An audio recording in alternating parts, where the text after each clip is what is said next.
আসসালামু আলাইকুম, hello everyone. তো আজকে নতুন একটি ব্লগে চলে আসলাম। তো আজকে আসছি টমেটো ক্ষেতের, যেহেতু আজকে ফ্রি আছি, অফ ডে আমার।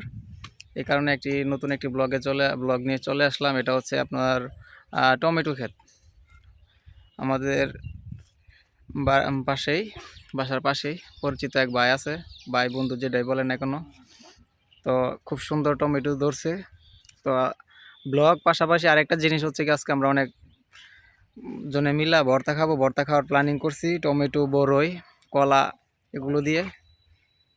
তো এগুলো দেখার জন্য আমাদের ভিডিওটা কন্টিনিউ করবেন অবশ্যই। আর আমাদের কত সুন্দর টমেটো ধরছে, গাছে কেমন টমেটো আছে বা সাইজ কীরকম, দেখতে কীরকম কি, তো কত সুন্দর ফসল, মোটামুটি মাশাআল্লাহ খুব সুন্দর ফসল ধরছে। তো পুরো ভিডিওটি দেখতে চাইলে অবশ্যই ভিডিওটি দেখবেন, কন্টিনিউ করবেন। তো আমি আর দেরি না করে ভিডিওটা কন্টিনিউ করি।